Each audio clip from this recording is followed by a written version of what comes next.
porque puedes hacer más allá de lo que pensamos, soñamos o imaginamos. Gracias, Espíritu Santo de Dios, porque habitas en medio de las alabanzas de tu pueblo. Y hoy somos conscientes de tu presencia entre nosotros. Espíritu Santo de Dios, tú rompes cadenas. Espíritu Santo de Dios, hoy nos haces libres para correr confiadamente a ese trono de la gracia. Y por eso hoy decimos: hay poder. Hay poder en el nombre de Cristo. Hay poder en el nombre de Cristo. Hay poder en el nombre de Cristo. Para cadenas romper, cadenas romper, cadenas romper.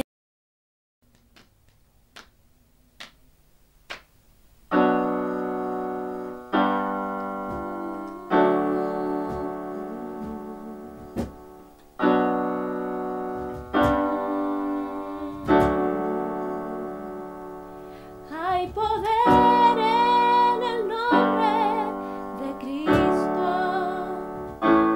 Hay poder en el nombre de Cristo. Hay poder en el nombre de Cristo. Para cadenas romper, cadenas romper, cadenas romper. Hay poder en el nombre de Cristo. Hay poder en el nombre de Cristo. Hay poder en el nombre de Cristo. Para cadenas romper, cadenas romper, cadenas romper. Para cadenas romper, cadenas romper, cadenas romper.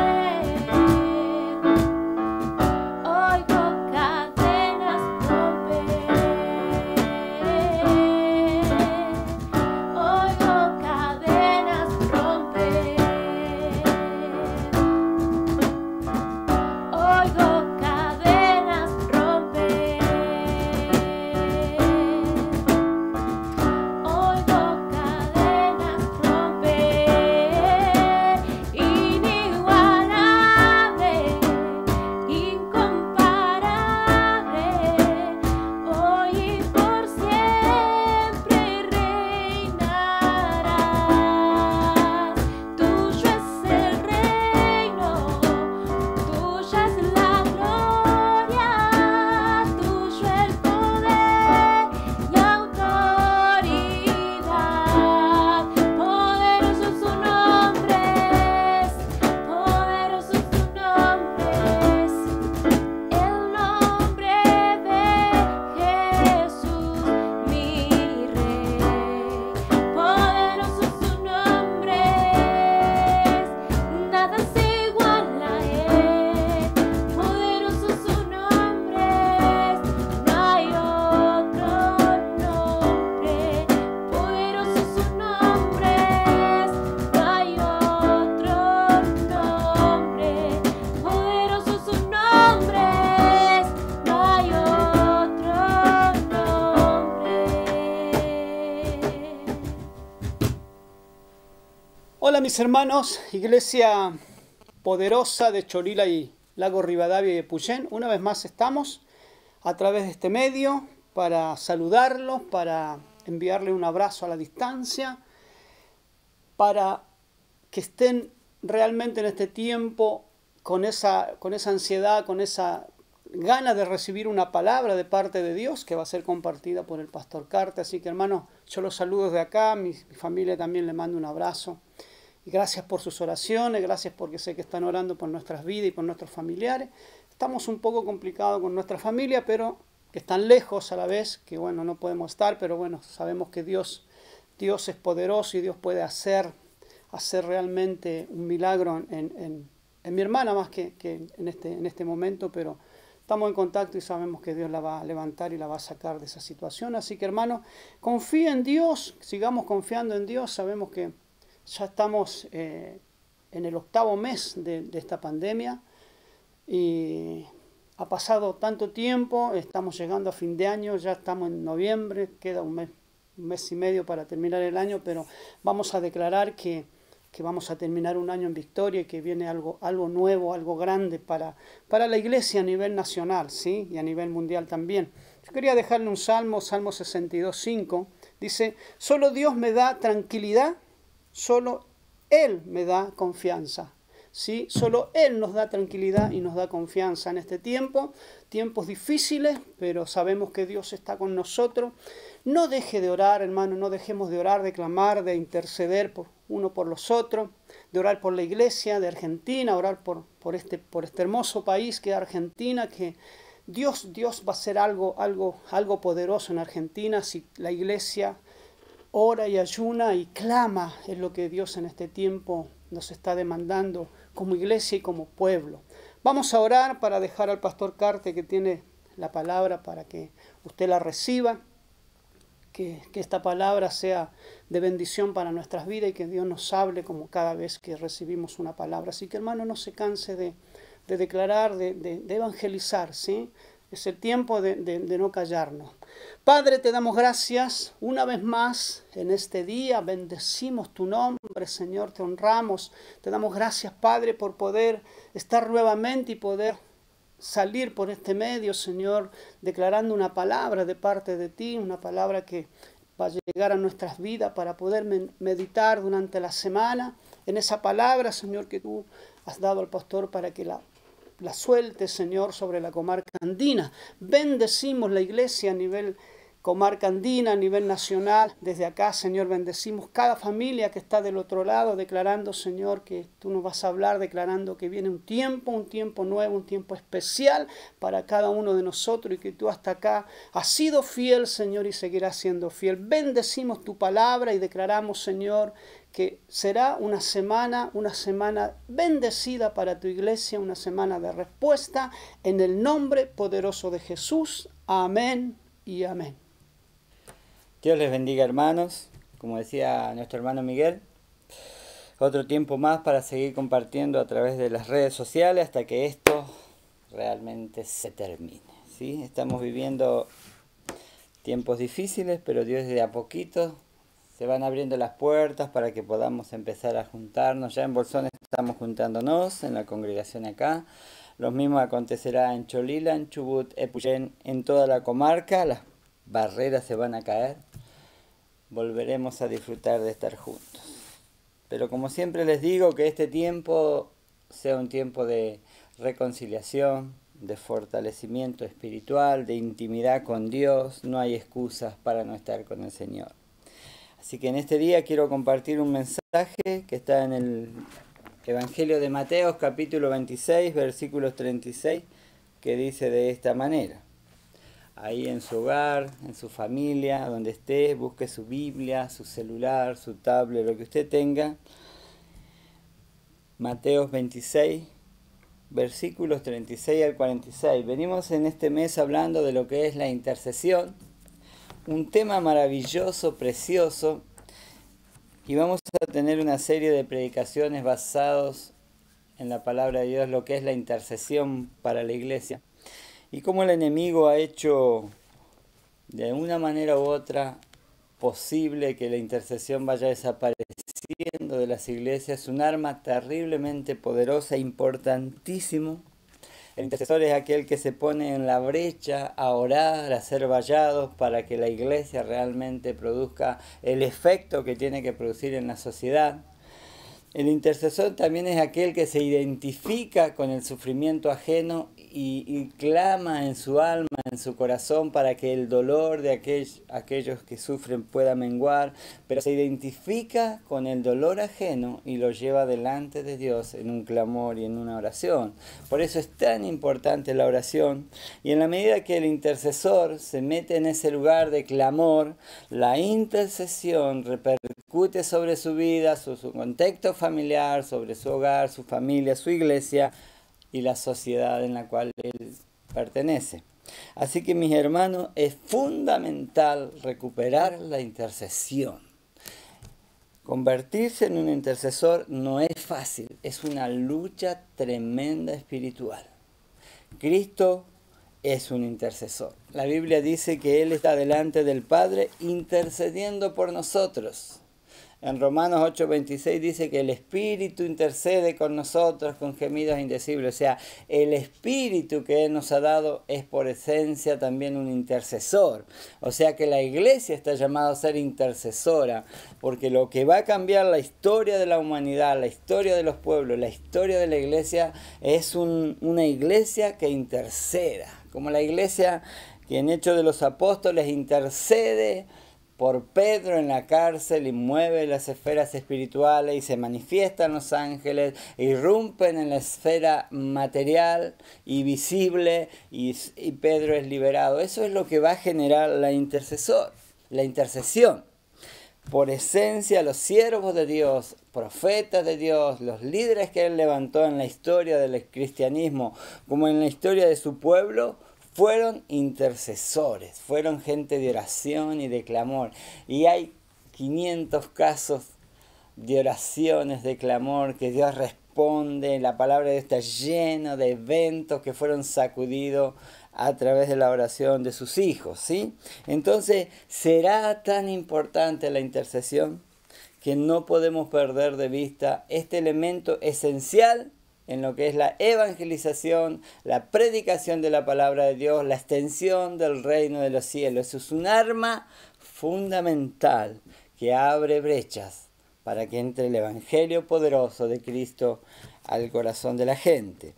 Y en este pasaje, en Mateo capítulo 26, versículo 36, dice así: Entonces llegó Jesús con ellos a un lugar que se llama Getsemaní, y dijo a sus discípulos: Sentaos aquí, entre tanto que voy allí y oro. Y tomando a Pedro y a los hijos de Zebedeo, comenzó a entristecerse y a angustiarse en gran manera. Entonces Jesús les dijo: Mi alma está muy triste hasta la muerte. Quedaos aquí y velad conmigo. Yendo un poco adelante, se postró sobre su rostro, orando y diciendo: Padre mío, si es posible, pase de mí esta copa, pero no sea como yo quiero, sino como tú.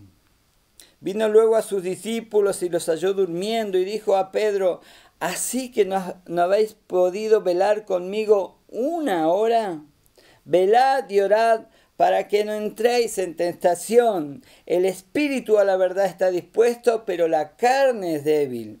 Otra vez se fue y oró por segunda vez, diciendo: Padre mío, si no puedes pasar de mí esta copa sin que yo la beba, hágase tu voluntad. Vino otra vez y los halló durmiendo, porque los ojos de ellos estaban cargados de sueño. Y dejándolos se fue de nuevo y oró por tercera vez, diciendo las mismas palabras. Entonces vino a sus discípulos y les dijo: Dormid ya y descansad. He aquí ha llegado la hora, y el Hijo del Hombre es entregado en manos de pecadores. Levantaos, vamos, ved, se acerca el que me entrega. Amén. Maravilloso relato que ocurre en el huerto del Getsemaní. Nadie sabe de quién era este huerto, pero seguramente tendría algún propietario, alguna persona que, sin lugar a dudas, también creía en Jesús o quería participar y ayudar en cierta manera a Jesús, pero nadie sabe quién es el dueño. Pero lo impresionante de este relato es muy similar a lo que pasa ahí en el huerto del Edén. Hay una confrontación espiritual tremenda entre Dios y Satanás, entre Cristo y el enemigo de Dios. En el huerto del Edén sabemos lo que acontece: el hombre cae en la tentación, es seducido por Satanás y cae en tentación, y ahí cae sobre la humanidad el efecto de la desobediencia, del pecado, y viene la corrupción, y esto arrastró a la humanidad, a todos los descendientes de Adán y Eva, al mismo lugar de dolor, sufrimiento, y esto ha sido por miles y miles de años lo que ocurría en la humanidad. Pero ahora en el huerto del Edén está el Hijo de Dios, el escogido, el enviado, Jesucristo, el Señor. Y cuando Él llega al huerto del Edén, comienza una batalla espiritual tan grande que ningún hombre puede expresar con palabras lo que acontecía en ese lugar. No está descrito en ningún lugar lo que realmente el Señor Jesús sufre en el huerto del Getsemaní. Dice cosas como, por ejemplo, que como grandes gotas de sangre caían de sus ojos al llorar, al tener esa lucha ahí emocional, física y espiritual, que caían como grandes gotas de sangre de sus ojos, como que sudaba sangre. Una cosa tremenda. Y Él en su clamor, en su oración, Él está buscando en Dios una respuesta. Y Él está gritando y clamando: Padre, si no es posible, o si es posible, pasa de mí esta copa. Pasa de mí esta dificultad, esta prueba, Señor. Pero si no es tu voluntad, Señor, yo la acepto. Pero si es posible, pasa de mí esta copa. Y lo primero que yo quiero acá que usted entienda, que en el momento de mayor prueba, de mayor dolor y sufrimiento de Jesús, su refugio fue la oración. El lugar donde Él encontró consuelo y fortaleza y ánimo para enfrentar la prueba fue la oración. Él aparta a sus discípulos y le dice a 3 de ellos, al resto le dice: quédense acá, aparta a 3 de ellos, los lleva a un lugar del Getsemaní y les confiesa lo que pasa en su corazón. Y les dice: mi alma está entristecida hasta la muerte. Acompáñenme en este momento de dolor y clamen conmigo. Únanse a mi oración. Métanse en la lucha espiritual que yo estoy experimentando y comiencen a clamar por mi vida en este lugar. Y Él se aparta a clamar a Dios en la intimidad, ahí en su corazón. Señor, pasa de mí esta copa. ¿Y a qué copa se refiere? Y hay muchas interpretaciones, pero me gusta más aquella copa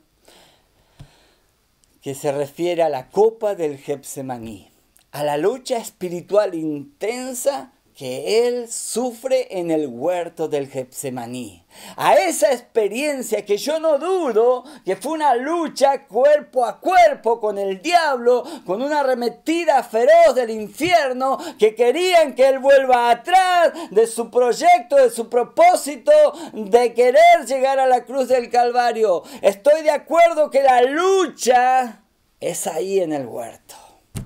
En el huerto la humanidad cayó en la desgracia terrible del pecado. Pero en el huerto de Getsemaní la humanidad a través de Cristo recibiría la bendición más grande que puede recibir la humanidad. Que el Hijo de Dios venía a entregar su vida por el pecado de cada uno de nosotros y abrir el camino nuevamente a la eternidad. Y ahí en el Getsemaní, la copa que Jesús tenía que beber era la copa y la confrontación con los mismos demonios, con el mismo imperio del mal. Ahí en el Getsemaní, Él comienza a conquistar el reino de las tinieblas. Él comienza a apoderarse de las obras del infierno y a destruir las obras de Satanás. Ahí en el Getsemaní comienza su batalla. Y no es tanto la copa lo que pasaría en la cruz del Calvario. Ahí en el Getsemaní, a través de la oración, Él se preparó para enfrentar la última etapa de su ministerio, que Él sabía que venía a dar su vida por cada uno de nosotros. Pero fue allí en esa agonía, En ese tiempo en el Getsemaní, que él comienza a experimentar la victoria. Pero yo sé también que a muchos hijos de Dios le pasa como a los discípulos. En medio de la lucha, en vez de ponerse en la brecha a orar, a clamar, les cae una pesadez, un sueño los arrolla, no pueden perseverar en la oración y caen vencidos. El refugio en el tiempo de la adversidad y de las pruebas es la oración, es el clamor. Por eso los intercesores pasan y tienen principios que respetar. Yo decía en el mensaje anterior, un intercesor tiene que tener intimidad con Dios. En segundo lugar, un intercesor tiene que tener un corazón limpio. En tercer lugar, un intercesor debe depender de Dios. Dios le ha delegado la autoridad y él depende de Dios para su ministerio. Y acá vemos que un intercesor pasará por tiempos de prueba. Un intercesor pasa por momentos de lucha como Jesús. Pero un intercesor tiene que refugiarse en la oración para vencer las pruebas que le toque vivir. En la oración hay victoria. Jesús se apartó de los discípulos y fue a buscar a Dios en oración para que le fortalezca para beber ese trago amargo. Hoy muchos están pasando pruebas. Muchos están pasando momentos de adversidad. Muchos hijos de Dios están siendo probados en este tiempo, pero no van a la oración. Cuando Jonás fue llamado por Dios para que llevara un mensaje a Nínive para que esta nación se arrepienta de su pecado, él huyó del compromiso y solamente cuando él estaba en lo profundo del mar, en la boca de un pez, y cuando él se humilla en aquel lugar y se quebranta y va a la oración y comienza a clamar, entonces Dios ordena a ese pez que le arroje a las costas para que vaya a Nínive a predicar. Pero él tuvo que ir a la boca de un pez, llegar a las profundidades de un mar y quebrantarse ahí y orar y reconocer que necesitaba a Dios. En Jesús no había orgullo, no había desobediencia, y sin embargo él está orando al Padre para que le ayude en ese momento, que le fortalezca. Él está bebiendo una copa amarga. Si es posible, Señor, pasa de mí esta copa. Esa copa amarga, desagradable, horrible, son los pecados de la humanidad. Los pecados de desobediencia, los pecados de infidelidad, los pecados de engaño, de hipocresía y mentira. Él está bebiendo la copa más desagradable que puede beber un hombre, porque la ira de Dios vendría sobre él, porque Él es el sacrificio por nuestros pecados. El enojo de Dios está sobre él para que no caiga sobre nosotros y seamos destruidos. Él está poniéndose en la brecha, diciéndole a Dios: aquí estoy yo, dando mi vida por los seres humanos porque los amo. Pero nosotros, ante la menor dificultad, escapamos de la oración, nos volvemos como Jonás, no obedecemos el mandato al cual Dios nos encomendó y no hacemos lo que hizo el Maestro. Si hay un lugar donde vamos a recibir la victoria, es en la oración, es en la intercesión, es en el clamor. Vuélvase disciplinado, tenga tiempos de oración y sea perseverante en la oración. En medio de las pruebas, que vamos a tener pruebas, un intercesor es intercesor y va a tener pruebas. porque las pruebas no son para mi destrucción, sino son para mi crecimiento espiritual, son para que maduren las cosas de Dios, son para que me perfeccione. Dios permite pruebas para que crezca y para que de alguna manera me aprenda a parecerme a mi maestro. En medio de su peor prueba, Él buscó la oración como el medio para fortalecerse, para enfrentar la adversidad.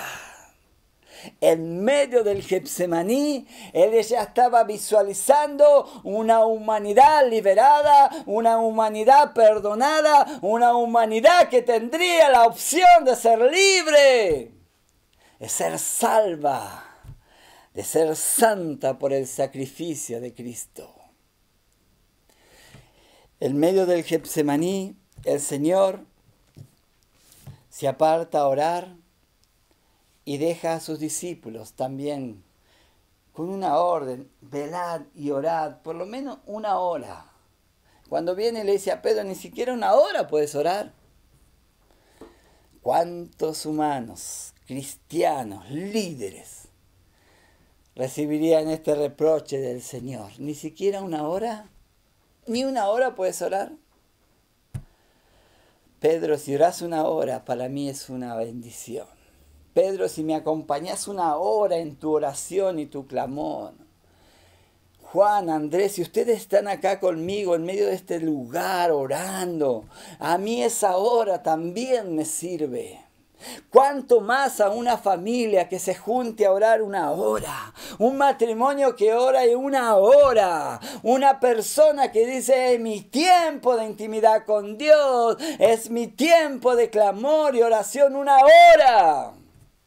Una hora donde no le daré lugar al sueño, no permitiré que mis emociones me traicionen. Una hora donde me esforzaré por crucificar al viejo hombre con sus pasiones y deseos. Una hora donde experimentaré victoria. Donde dejaré que Dios se meta en mi vida y sea el Señor de mi corazón y gobierne mi vida. Una hora. Un día tiene 24 horas, una hora para el Señor, una hora para Él. Hay lugares o iglesias que hacen esta prueba. ¿Por qué no le diezmas al Señor lo que corresponde de un día de tu tiempo para orar? Una hora. Sería de 24 horas, el 10%, una hora y 40 minutos. O 2 horas y 40 minutos, el 10%. ¿Usted oraría el 10% de un día a Dios? Cuando a veces no podemos orar una hora, a veces no podemos orar media hora, a veces estamos tan gobernados por nuestras emociones y sensaciones que no tenemos ese tiempo de intimidad con Dios. Se ha perdido en la iglesia del Señor el tiempo donde uno se detiene su marcha y es un tiempo de oración, pero no solo de oración. Es un tiempo de meditación de la palabra. Es un tiempo para escudriñar las verdades de Dios. Es un tiempo para meditar y reflexionar en las enseñanzas del Padre. Es parar todo para estar a solas con Dios. Jesús vino y le dijo a los discípulos: ¿no pueden perseverar ni siquiera una hora? ¿No pueden estar despierto una hora en medio de esta batalla espiritual? Hoy estamos librando una batalla espiritual. A muchos se nos han cerrado las puertas para ir a desarrollar nuestro ministerio al lugar donde Dios nos ha puesto. Y para que esto se rompa de una vez por todas, debemos entrar en una batalla espiritual. La autoridad de Dios tiene que imponerse sobre las autoridades y los gobiernos de turno. La palabra de Dios no puede ser detenida ni estancada. Dios va a seguir obrando. La Biblia dice que el Señor Jesús es el dueño del cielo y de la tierra. Y además dice, el mundo y sus cosas pasarán, pero mi palabra nunca pasará. Los gobiernos de turno pasarán, los intendentes que están hoy no estarán mañana, pero la palabra de Dios siempre estará. El que va a determinar el fin de todas las cosas se llama Jesús. Jesús de Nazaret. Hay otra cosa entonces que los intercesores deben ser: aprender a superar las pruebas y a mirar del otro lado la adversidad, así como hizo Jesús. Padre, si no puedes pasar de mí esta copa, hágase tu voluntad, pero no la mía. El Señor aceptó ese trago amargo, enfrentó en el Getsemaní a todas las fuerzas del enemigo. Esa experiencia única, inédita, esa experiencia la vivió solo Jesús. Fue el único hombre que venció a las tinieblas, al imperio del mal. Él fue el único que experimentó el mayor sufrimiento, porque ahí en el Getsemaní, Él experimentó la soledad. Dios hizo silencio y Él quedó solo. Y ahí en su soledad, Él demostró su fidelidad, su obediencia al Padre, y no se volvió atrás, por más que sufriera. Qué lucha emocional y espiritual ha experimentado Cristo. Pero qué flaquito y débiles que somos de nuestras emociones. En la primera prueba nos volvemos atrás. En la primera prueba abandonamos el ministerio y la iglesia. En la primera prueba empezamos a cuestionar, a juzgar y a desvalorizar a otros. En la primera prueba decimos, el pastor no me visitó, el pastor no se acercó a mi casa, y entonces le echamos la culpa al pastor. Cuando la Biblia dice que a cada uno tome su cruz y sígame. A cada hombre, a cada mujer le dice, crucifica tu viejo hombre. Ningún pastor va a llevar la cruz de nadie. Cada uno es responsable de llevar su cruz y obedecer a Cristo y ser el discípulo del Señor.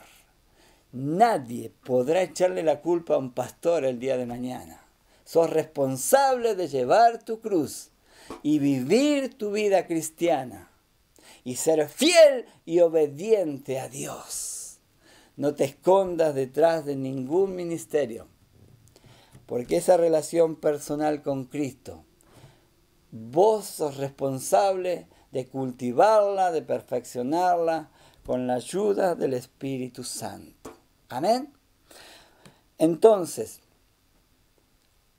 un intercesor aprende a superar las pruebas y las adversidades. Un líder aprende a superar las adversidades y mira desde el otro lugar, del lado de los victoriosos, las batallas que ha librado, y se siente fortalecido y capaz de animar a otros que vienen atravesando las pruebas y las dificultades. Un intercesor, en segundo lugar, es un hombre que persevera en la oración. Jesús es intercesor por excelencia y Él va y ora, pero viene y encuentra a los discípulos que duermen, que no pueden más de sueño, que se les cierran los ojos. Y Él les dice, no pueden perseverar ni siquiera una hora. Haga la prueba de perseverar una hora y verá cómo su mundo espiritual empieza a ser transformado. Y lo tercero, miren esto, Jesús le dice, Padre, si es posible, pasa de mí esta copa, pero no se haga mi voluntad, sino la tuya. Y ahí en Getsemaní muere la voluntad de Cristo para que se haga la voluntad del Padre. La voluntad del Padre es que Él entregó a su Hijo para que muera por los pecados de la humanidad. Y Él aceptó ir a esa cruz a derramar su sangre y su vida por nosotros. Y hay un lugar en la vida de cada uno de nosotros que la voluntad tiene que morir para que se haga posible la voluntad de Cristo. Cuando Él dice que cada uno de nosotros tiene que crucificar al viejo hombre con sus pasiones y deseos, le está diciendo: hagan lo que hizo Jesús. Aceptó la voluntad de Dios y no la de Él. Entonces, como intercesores, tenemos que aceptar la voluntad de Cristo. La voluntad de Dios. La voluntad que está reflejada en su palabra. Obedecer a Dios. Para eso nos llama Él a una guerra espiritual. Somos soldados del cielo. Como intercesores vamos a clamar para que se cumpla su voluntad y no la nuestra. Como dice el Padre nuestro, ¿no? Hágase tu voluntad en la tierra como se hace en el cielo. Que acá en la tierra haya hombres y mujeres que te obedecen todo el tiempo, Señor. Que hacen lo que a vos te gusta. Que hacen lo que a vos te agrada. Que son un sacrificio vivo, santo y agradable. Que buscan hacer tu voluntad, que es agradable y perfecta. ¿Cuántas veces nosotros nos hemos golpeado contra una pared porque queremos hacer las cosas como a nosotros nos parecen y no como a Él le gustan? ¿Cuántas veces programamos nuestro futuro y le queremos decir a Dios qué vamos a hacer y le pedimos que bendiga nuestro futuro y nuestros proyectos? Pero no es lo que Él quiere.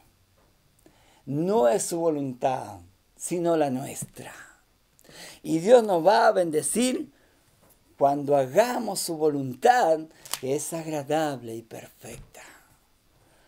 La voluntad de Dios era que Jesús bebiera esa copa amarga en el Getsemaní, que se fortaleciera en la oración, en la intercesión, en el clamor, y que cuando fuera fortalecido, miren cómo sería la lucha de Jesús en el Getsemaní, que si usted lee el pasaje en Lucas, en el relato de Lucas, el pasaje de Getsemaní dice que vino un ángel y le fortaleció en medio de esa prueba. Un ángel vino a fortalecer a Cristo en el Getsemaní. La Biblia no dice que en el camino a la cruz o en la cruz vino un ángel y le fortaleció o le dio de beber. No. La Biblia dice que vino un ángel y le fortaleció cuando estaba ahí en el desierto ayunando 40 días y 40 noches. Vino un ángel y le servía y le fortalecía. El otro lugar donde aparece un ángel y le fortalece es en el huerto del Getsemaní, porque la prueba era tan grande, era tan tremenda. Pero ahí Jesús comienza a alcanzar la victoria. Ahora va a la cruz del Calvario a hacer evidente la victoria del Getsemaní.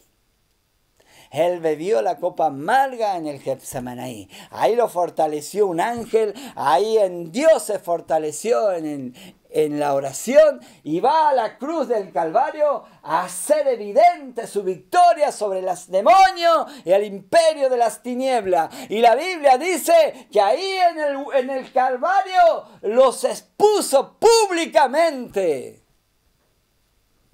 Y ahí eliminó el acta que estaba en contra nuestra.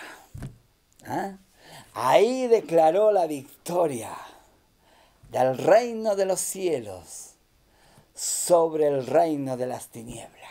Y ahí cuando muere, Él desciende al mismo infierno y le arrebata las llaves al diablo.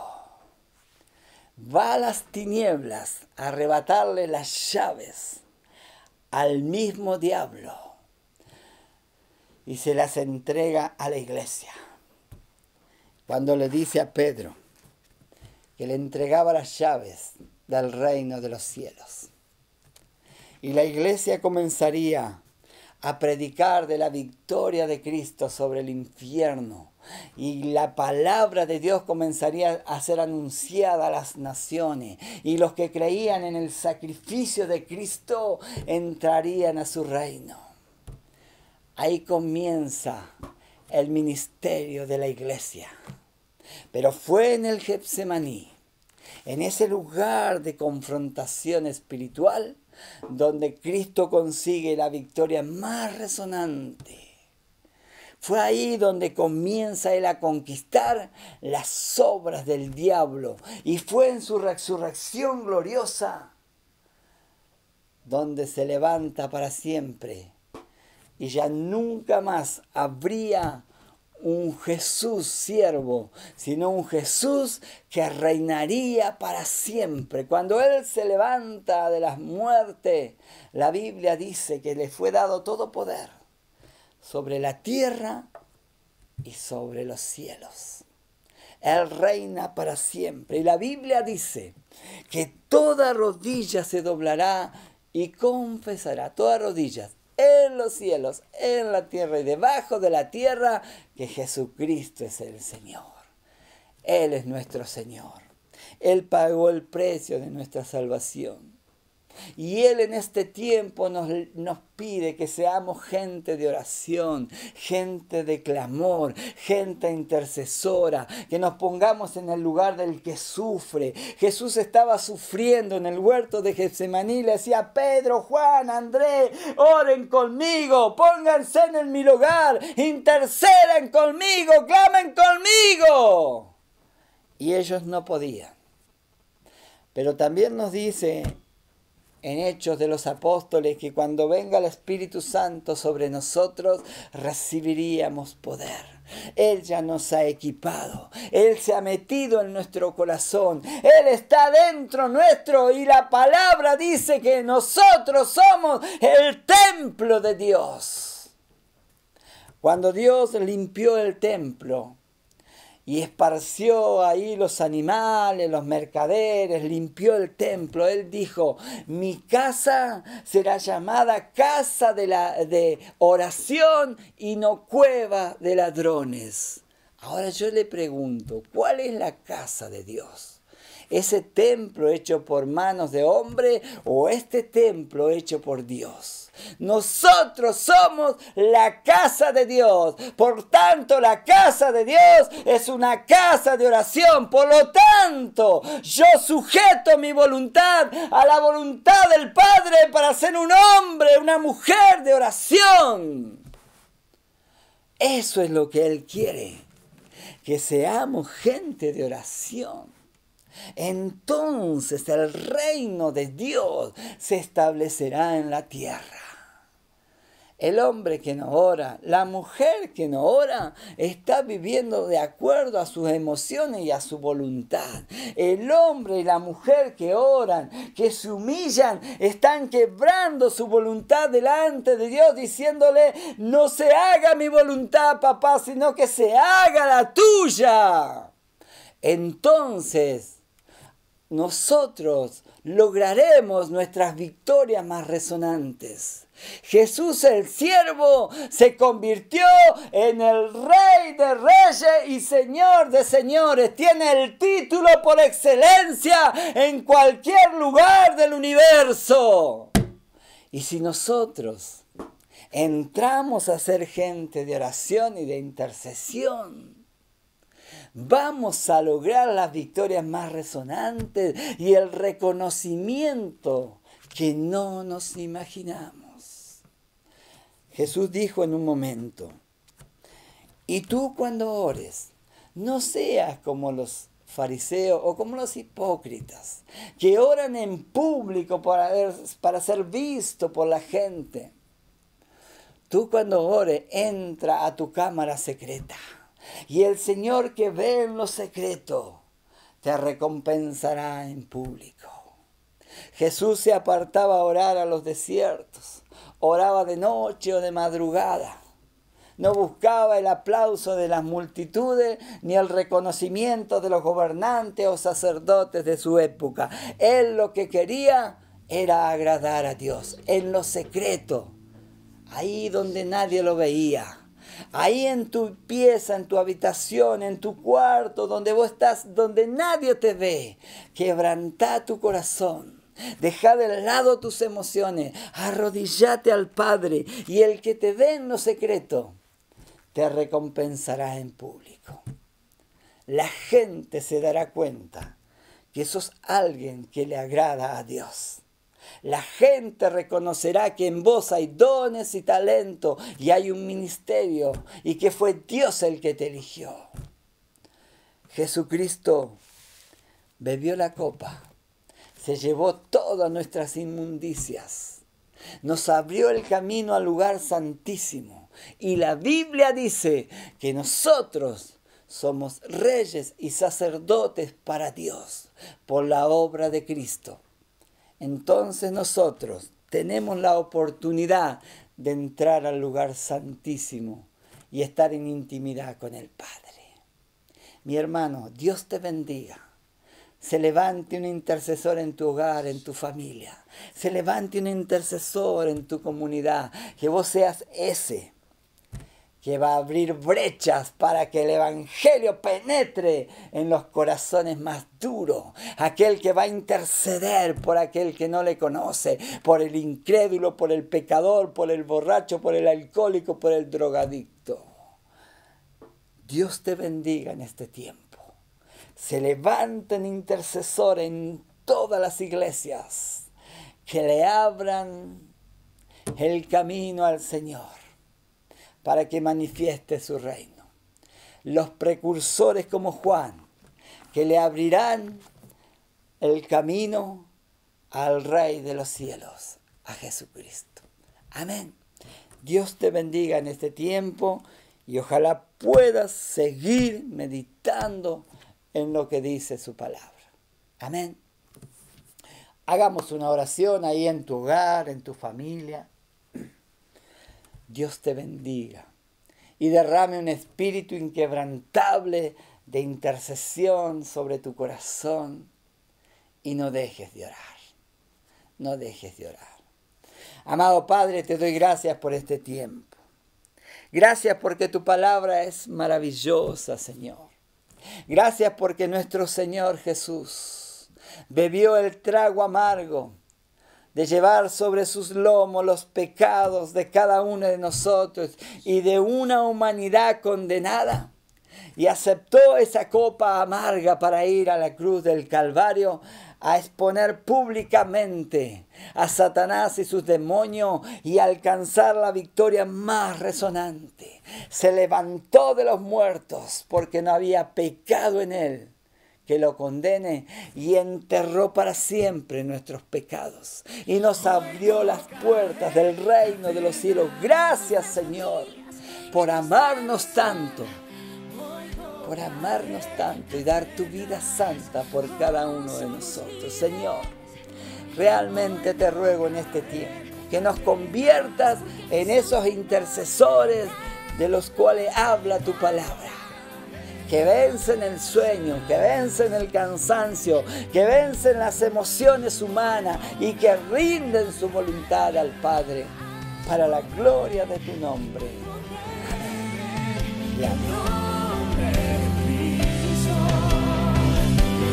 Hay poder en el nombre de Cristo. Hay poder en el nombre, es el nombre de Cristo. Cadenas romper, cadenas romper, cadenas para cadenas romper, cadenas romper, cadenas romper. Hay poder en